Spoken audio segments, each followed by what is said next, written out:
I hope this finds you well. If you're new here, my name is Kat. If you've been here before, it's nice to see your face again. I hope you are doing well. Today, we're going to break a few rules, and these are kind of weaving rules, they are spinning rules, and we're not rebelling for the sake of rebelling.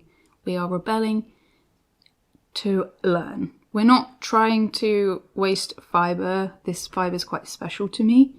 We're doing it so that I get a better understanding. I've done a little bit of weaving now. I've been weaving for under a month, so I'm not by any means an expert or experienced, but the items that I've made already kind of haven't made me feel like I've learned. It's just felt very intuitive and very just like this is what I should be doing. And I haven't woven with any handspun yet, so I wanted to try that out, but I also wanted to understand why we do some of the things we do as knitters, as spinners, as weavers. So here we are, trying to do a bit of learning through experimentation, but still with the intent of making a lovely finished item.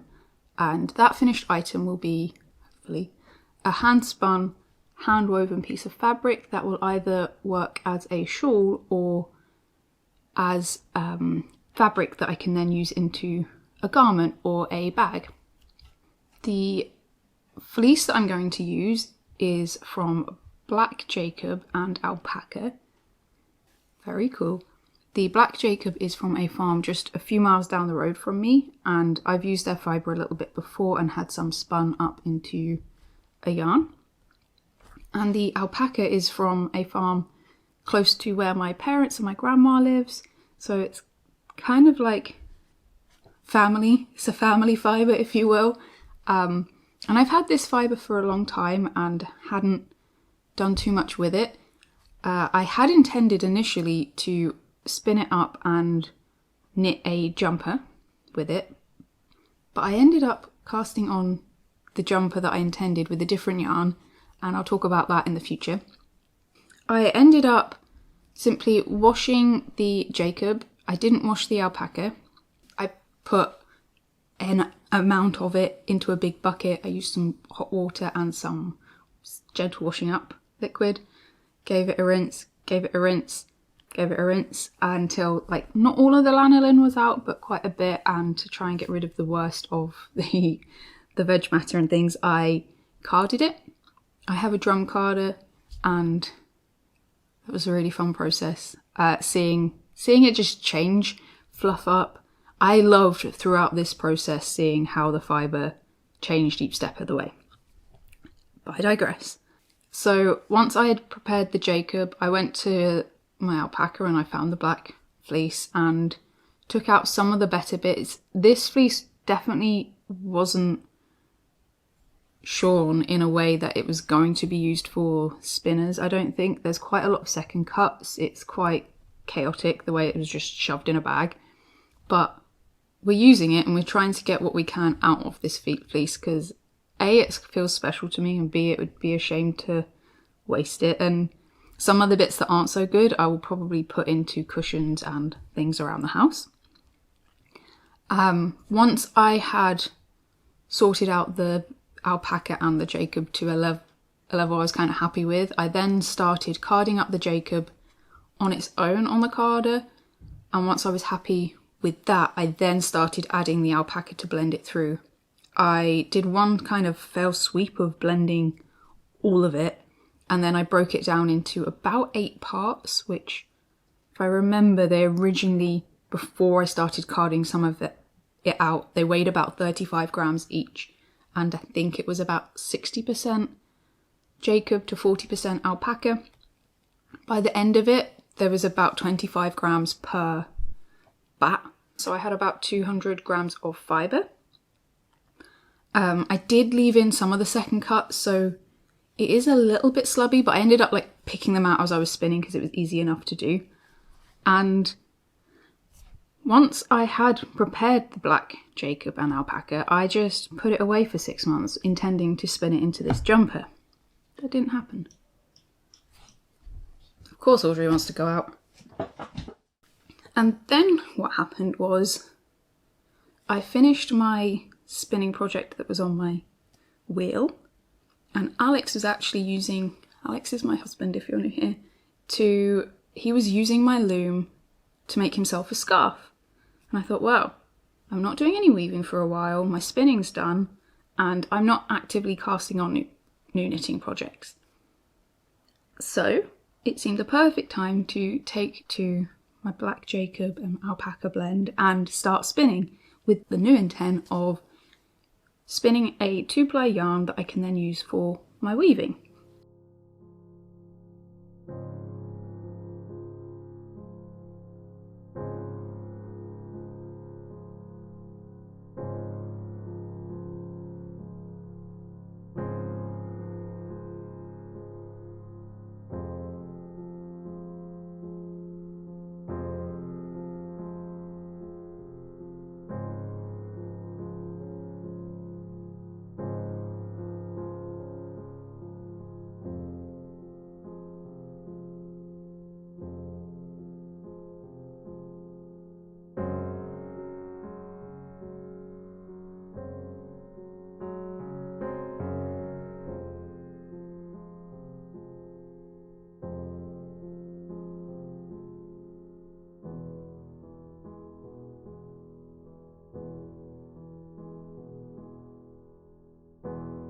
Once I started spinning into the single ply, which looked like this, I was so happy. And quite a few, the same actually goes for weaving, the few people that I've spoken to about it, but quite a few people have told me that they get quite bored spinning a single colour of fibre, and it kind of makes sense, and I understand it with knitting and things as well. But I couldn't believe how much I wanted to keep spinning this fibre. The colour, the texture, how it feels. Even the amount of veg matter in here wasn't upsetting me. There's still quite a bit. But I was having so much fun, and I suddenly thought 200 grams isn't a huge amount. So why don't I think about a different fibre that I can use as the warp or the weft accordingly. And I had a sudden light bulb moment when Marina Skewer of the Marina Skewer podcast. If you don't know Marina, I highly recommend watching her channel. She is my friend. She has a lovely yarn business and worked with a company called Wing and Wool to create her own fibre blend. And she has a wonderful series documenting this, and she ended up weaving her own skirt out of it. Okay, light bulb moment. You understand where this might be going. And I thought, we've got a family yarn, let's have a friend yarn too, and we can make this friends and family fabric. Corny, but we like this. We like corny over here. And so I ended up ordering some, kind of cheekily, on the sly, so if Marina didn't know, because I kind of wanted this to be a little bit of a surprise. I've ended up telling her now, but I thought it would be really fun to just show up to the next yarn festival we're at and be like, I've made merch into you. Anyway, and her blend, we get back to the fibre. Her blend is Black Jacob 2, but it also has light grey Cheviot, Manx, Dorset Horn, and light grey Teeswater. I remembered that and also just double checked. It's so much fun to spin, and I think that's the combination of the fibres and the way the colour changes. It's super easy to work with, and the 200 grams, bearing in mind I have a Pippi Polly spinning wheel, and the wheel on it is quite small, so spinning is a slower process than it would be if I had a bigger wheel. But the 200 grams went by so quickly, and much like the Jacob, I was actually kind of sad when I finished. I ended up working the skewer fibre at a slightly thicker weight, and I quickly decided that this seemed to have a little bit more strength to it, so this was going to be a single ply, and I was going to use it for the warp, which is kind of rule number one that we're breaking. Some people suggest that you shouldn't warp with a single ply. Now I did rebel, and we'll get to why you maybe shouldn't with a quite high twist single ply in a bit, but I did early on decide this should be a single ply, and it seems to have the strength. It's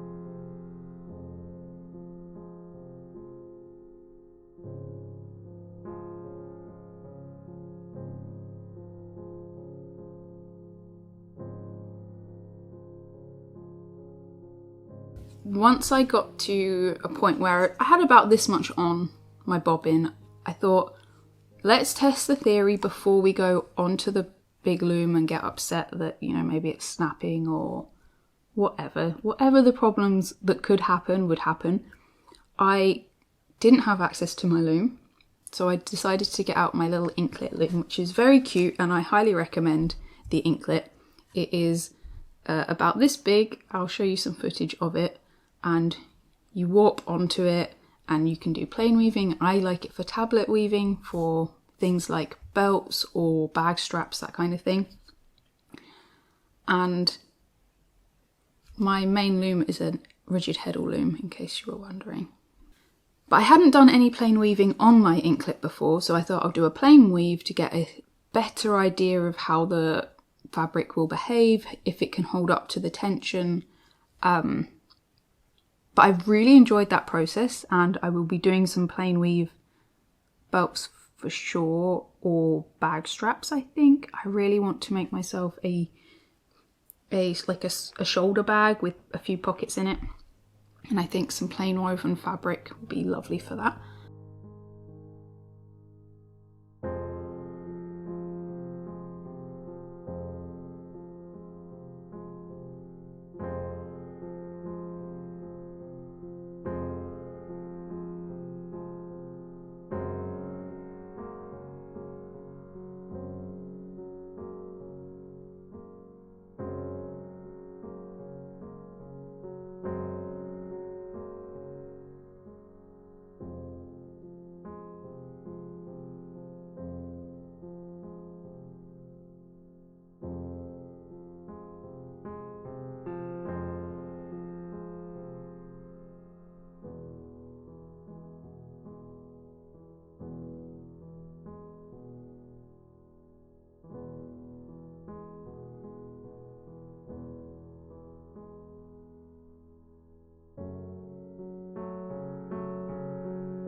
I ended up warping up the inklet with the single ply of the skewer blend, and as the weft I used the Black Jacob and Alpaca as a single ply, because I wanted to confirm my thought that it needed to be plied, but have a really good understanding of what that looks like and how that would behave, rather than just going, this is what my gut tells me, I'm just going to do this.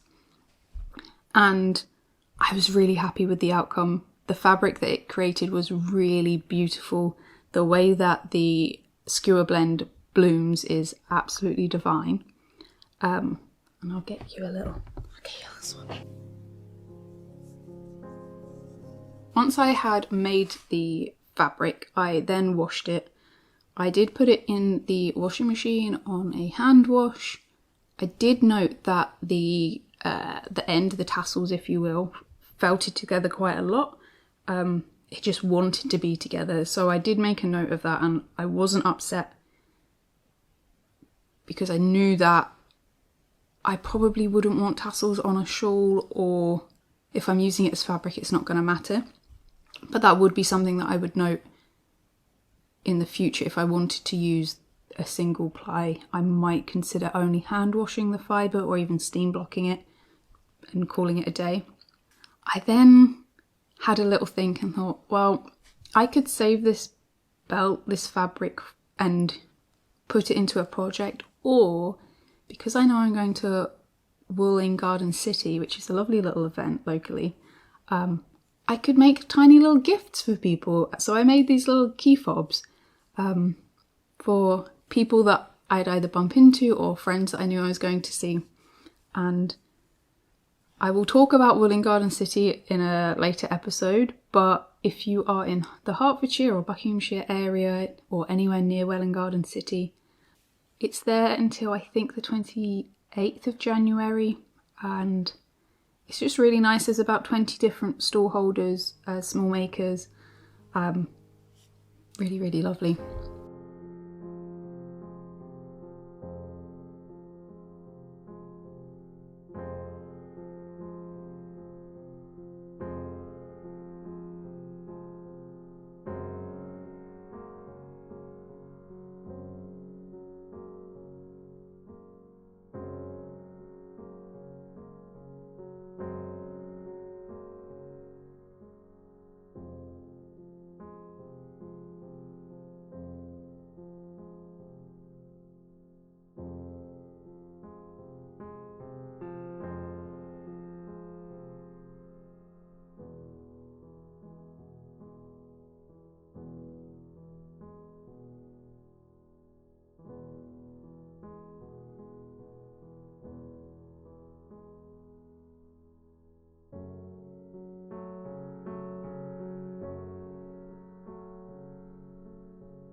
Yeah, after a few days of having this on my keychain and using it, I was convinced that I'm happy enough with how the single ply is spun and how the fabric comes out that I'm happy to try this on my loom. So I carried on spinning. I finished all 200 grams of both fibres.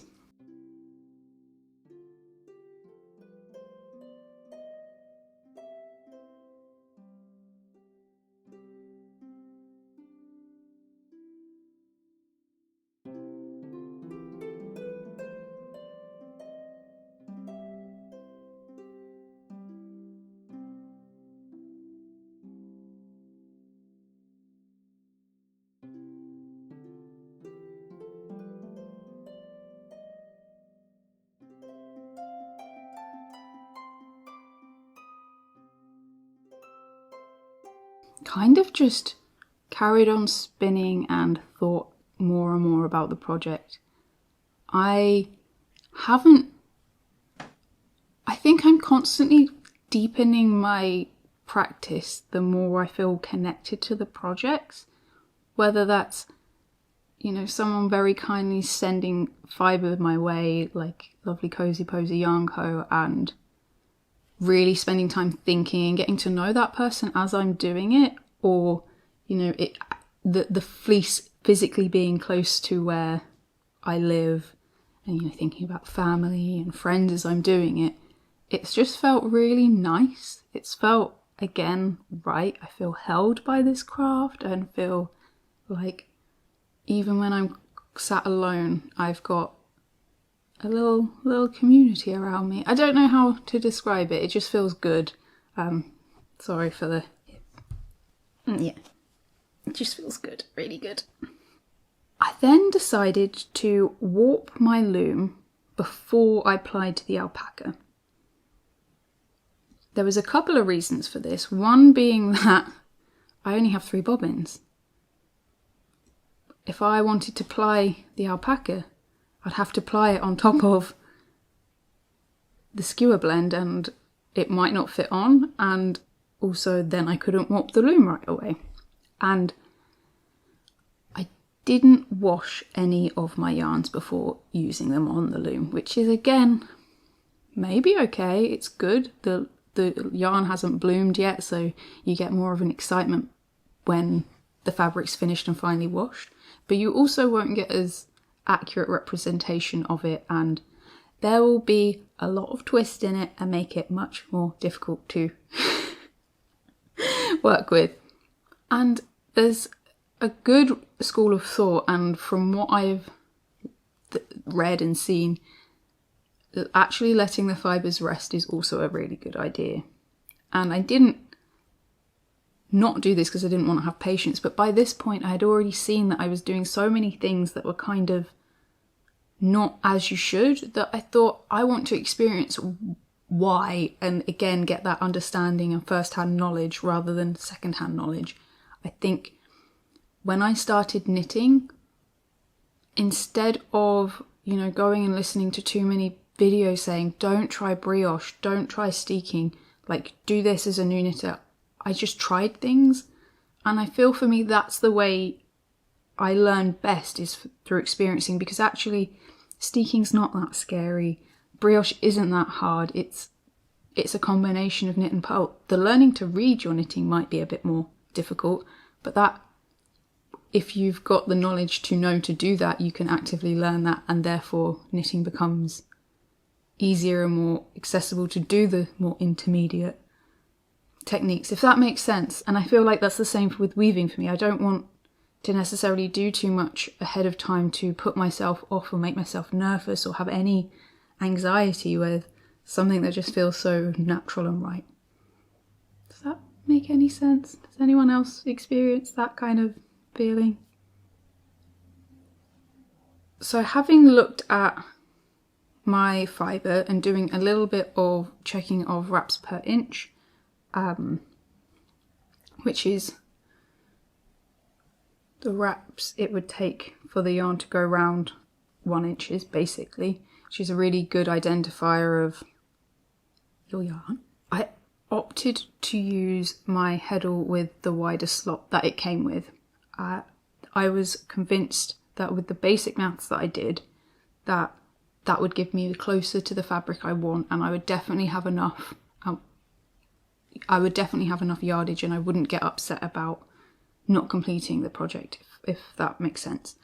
So in truth, the whole EPI, WPI, wraps per inch, ends per inch could be an entire video, and I'm not here as a advanced weaver, I'm not even here as a novice knit weaver really, so I'm not going to do that. There's plenty out there, but keeping it really short and concise, the higher the wraps per inch, the finer the yarn, because it wraps around more times. So a 20 wraps per inch is going to be a lot finer than a 10 wraps per inch, say.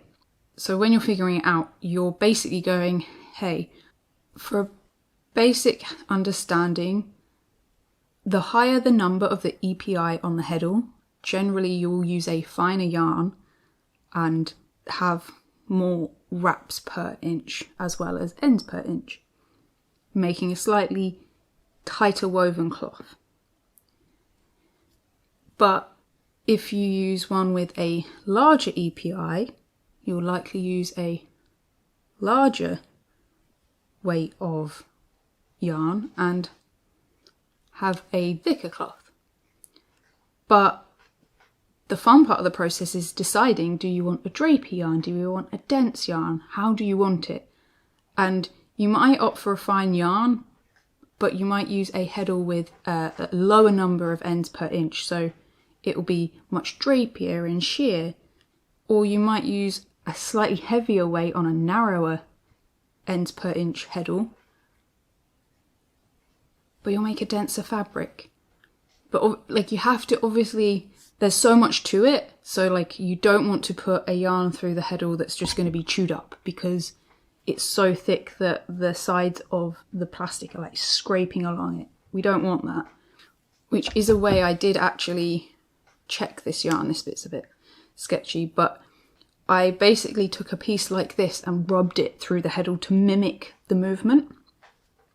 And I was happy with the amount. It sort of fluffed up a bit, but it didn't collapse on me. This bit is. But I did do that to check that it was going to hold up. Anyway, we'll go back to the first attempt of warping it. And I say the first attempt because there was an attempt. The fibre was obviously super springy because it hadn't been washed. I warped straight from the bobbin. And it was so springy that it came off the warping peg, and it was just all a bit of a disaster. And normally that might be really upsetting, but I had already gone into this knowing I was doing things wrong, and I was happy with that risk. And much like knitting, you can just undo it. Now, it did take a long time. Alex, bless him, we actually had a lot of fun. Alex helped me undo the tangle and the mess that was my first attempt. We spent an hour on his birthday having a glass of wine, listening to some really good music and just undoing it. And we got it all back onto the bobbin. There was one knot that we tied into it. Otherwise, it went back on, not a problem. It was just a bit of a time-consuming process. But I'm glad that that's kind of the bar. That's like, you know, that's the worst situation, is to have a fibre that you love and it potentially get into a tangled mess. That's a really not a bad problem to have, so that was fine. We did have a really nice time. I can't believe how much of a nice time we had. But anyway, that evening I was like, that's it, I'm just putting that away. I'm gonna do some knitting, maybe do some spinning, we'll see. And the next morning Alex helped me warp, and I used my sturdier clamp that I use for my Swift rather than just the little clamp that came with it. That made a big difference. We also put an elastic band on the end of the peg, which made a difference again. Like, it just secured, I'll show you, it just secured the fibres on. When I went to Woolling Garden City, lovely Gale of Gale Made by Me was there, and I was finally able to support her. I haven't been able to in the past, and I just bought myself a little bag for my weaving bits because they've been kind of shoved in the plastic bag that came with the loom, and it just felt right, and I added up another of my key fobs to it, and it is beautifully made. But this is the peg, so it comes with basically a dowel, and it just rests in here, and then you clamp it to the table, but it just wasn't sturdy enough, not with the amount of tension and the spring. So I used my heavier duty clamp, and we put some elastic on the end, and Alex just kept an eye on it as he was doing pulling the warp onto the peg, and I was putting the warp through the slots. I don't know the proper name, and I should probably Google, but slots and eyes is what we'll call the two different shapes on the heddle.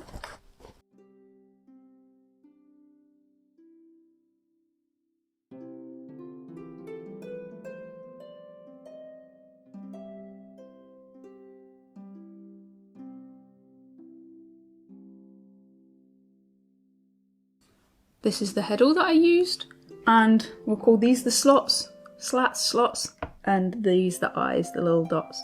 And basically, the eye holds one set of strands kind of more consistently in one line, and then the slots allow the yarn to go up and down as you move it. It's so simple. I was threading that while Alex was hooking the ends onto the warping peg. We managed to warp up the whole length. We left a few either side. I'm not really sure why we did. We had enough fibre to warp the whole thing. It just felt sensible to not overdo it. I then decided to be a little bit extra, and potentially it shows you my resourceful behaviour, and also potentially shows you I'm a little bit bonkers. But while it was still on the peg, and Alex was still around to sort of keep an eye on me not melting plastic or anything, I decided to use my hair straighteners, which was a gift my mum bought me years ago that I occasionally use on my fringe, as you can see I haven't today. But otherwise I use for sewing and knitting projects generally, and now hair straightening the tassels on the end of scarves. But I used it on the strands of the warp that I was then going to have to cut and hook through the eyes. So the way I warp is direct warping. So you'll put 2 strands through each slot, and then you'll have loops on around the peg, and then you'll cut that in half and take one of the strands through from each slot into an eye. And I thought, if I could just straighten out a little bit of the twist and just settle the yarn a touch, it would make it a lot easier. And I wasn't wrong. It really helped. It made the process a breeze. It was a little bit more challenging than using a 2-plied, 3-plied balanced yarn, but it was still absolutely fine. I had a great time, had my headphones on while Alex was playing drums, and just went to work. Oh, hello, kitten.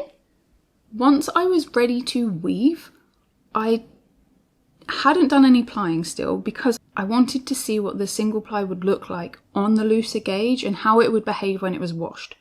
Would it go twisty? Would it collapse? Would it not be strong enough? I just wanted to know how it would behave, so I decided to straight away do a few shuttles worth of weaving with just the single ply, and it was actually quite nice, but more than it just not being quite as dense as I wanted in the fabric I'd hoped for, which is what I expected, it didn't actually highlight the alpaca enough.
Once I did a decent amount because I really wanted to see how it would behave over a larger amount of fabric. I used it as a sample essentially, or a swatch. I then went back and I sat on my wheel again and I plied some of the Jacob and alpaca, and then loaded up my shuttle and immediately did a few rows and could feel that it was right. It's like, yes, this should be 2-ply, and it highlighted the alpaca a lot more. The way the colours worked together, it all just felt, it like went ding, and it was all good. It all felt where it should have been. So without getting carried away, I was like, I'll put that down, put the weaving down for now. I also was lucky enough to have a D&D night, but we'd all kind of been around, but some of us had forgotten. So we decided to just have a knit night. So I sat and I plied up everything that I could on that call, and then spent Tuesday weaving. Then was lucky enough to have Charmaine of Yartings come round again and help her set up her loom, which was really fun. It was wild to be so new and be able to help someone get started, which shows you that there's so much to this craft that I don't know, but you don't need too much knowledge to get going, if that makes sense, which makes it quite exciting and accessible. And I understand why like a homemade cardboard loom would be good enough to get going. I'm grateful that I was given a loom. It's just got me so excited, and weaving long lengths of the same colour fabric doesn't seem daunting to me or monotonous. It seems the similar feel as knitting a stockinette jumper in a yarn you really like, or a garter blanket. It's just soothing and slow, but it's still moving fast, and yeah, you just get time to think. It's just, to me, it's pure joy. that's it.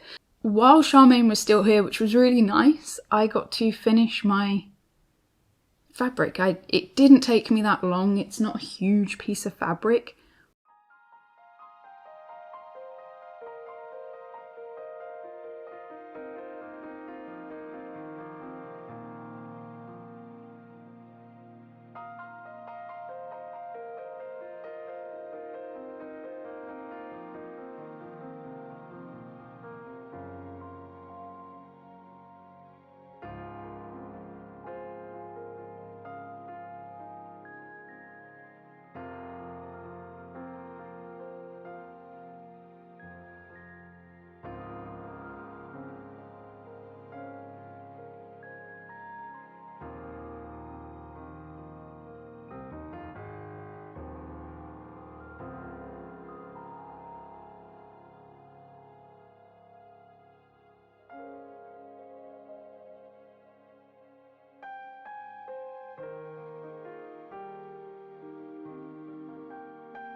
took it off the loom. I put it into the washer. Again, I knew that the tassels were gonna go a bit felty, and tell you what, they did. I used some soap nuts and just put it on a hand wash setting and took it out, put it on the floor to dry, and then kind of realised that it was in the way. It was like in the middle of the kitchen floor. So I hung it up on my airer. I went to bed, and truthfully, I was so excited to get up and start working on putting this video together and just sharing about it, but getting it finished and seeing how it had changed as it dried. The changes of the fibre throughout this have been so exciting. I think I'm getting to know the fibres that much better from like seeing it unwashed and filled with veg matter, and then seeing it start to be spun and change, and it becomes such a different feel, and then seeing it as a real yarn that's usable in such a different way to the single ply, and then putting it together with merino. Too excited, but seeing that just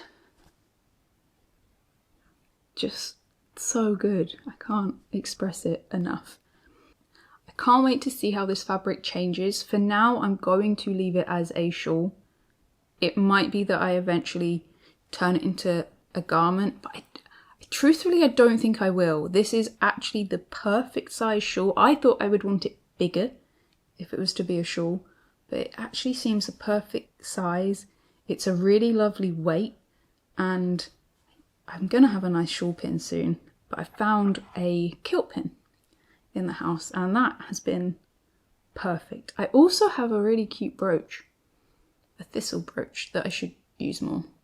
I just get nervous I'm gonna lose it. I digress. What the next steps were to go to the sewing machine and sew up the end without the excess fabric.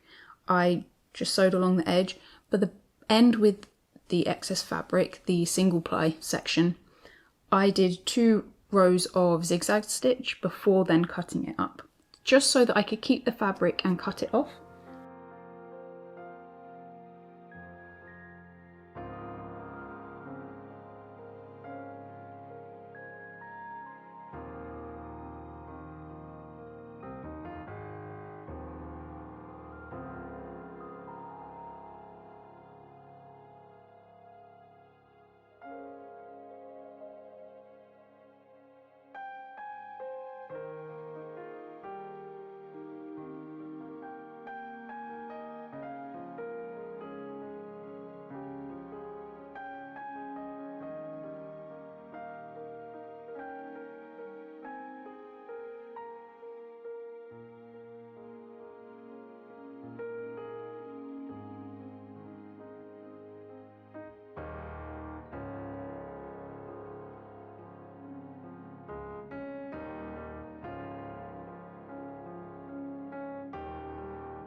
Here.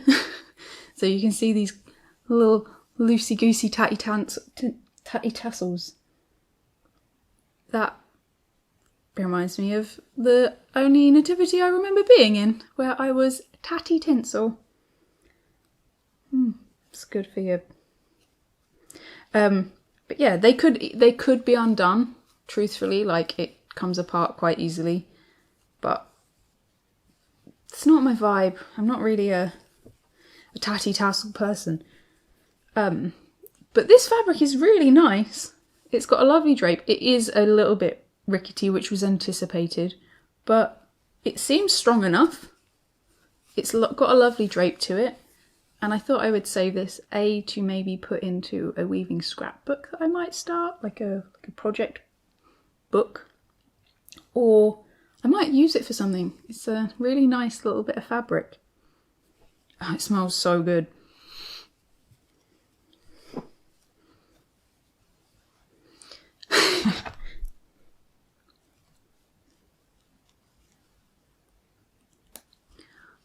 Then once I had cut off the excess fabric and the tassels, I had this sudden like, okay, I want to spend more time with this project. What feels right is to do some hand sewing. So I ended up hemming like you would with a double folded hem. So you fold it once and then you fold it again, and then just do it like either a running stitch, a whip stitch, or like a back stitch along it. I thought, you know what? It compelled me, it felt right, and I was actually going out for coffee with a friend briefly who is actually going on a little adventure, so I'm not going to get much chance to see her. I thought, this is perfect. I can take this project with me and do some hand stitching over a coffee. And I ended up finishing it over that coffee, which was perfect. It was the perfect length project. And I did sew it up using the single ply Jacob, and it's given such a good finish to it. There's no machine sewn stitch on site. It's not quite invisible, but it is almost invisible.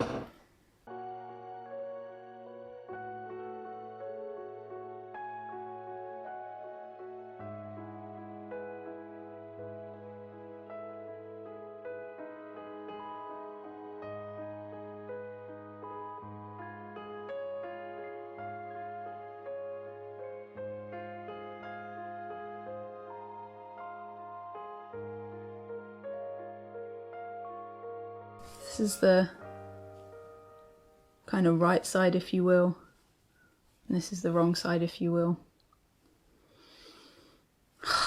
It smells so good. That is cute. I don't know why that's cute, but it is.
I feel like there's going to be so many methods of wearing this, and it's going to constantly feel like a beautiful hug.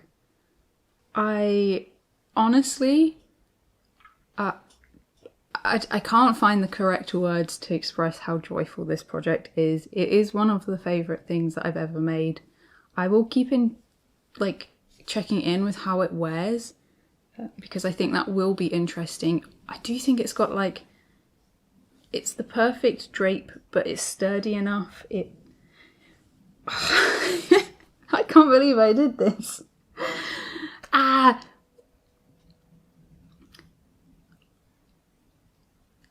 Honestly, I can't believe I did this. I'm so happy. It's a lightweight enough fabric. It's slightly fuzzy. We all know like fuzzy yarn. sheepy without being like, it's so soft. It's so soft, and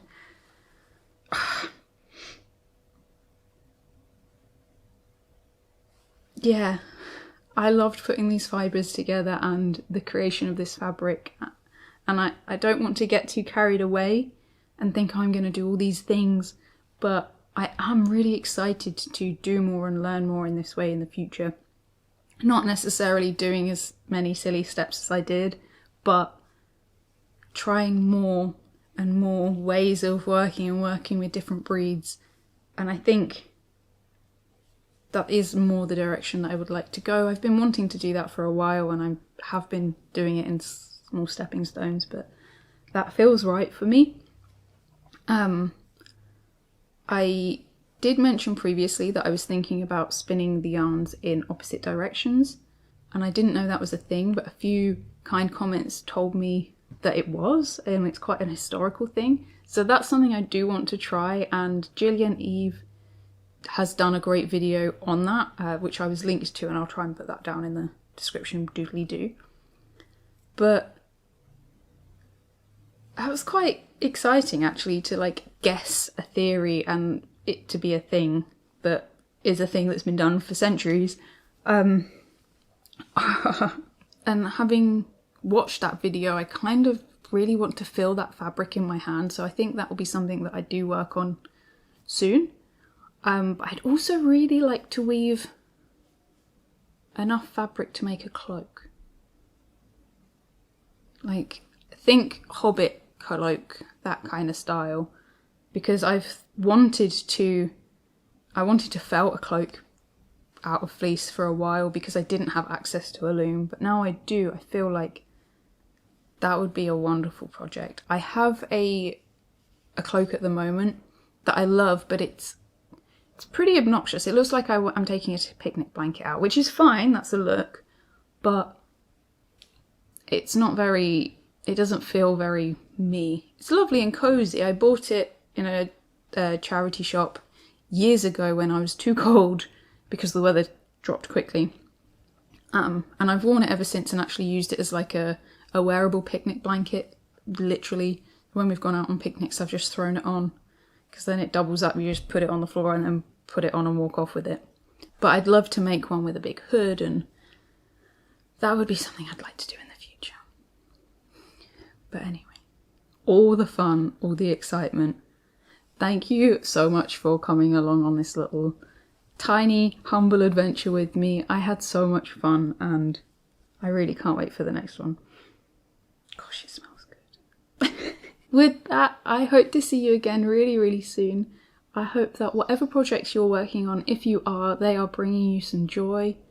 Maybe I've inspired you to be a bit braver, rebel, try some new techniques. And with that, look after yourselves, cherish your loved ones, and don't forget to love each other.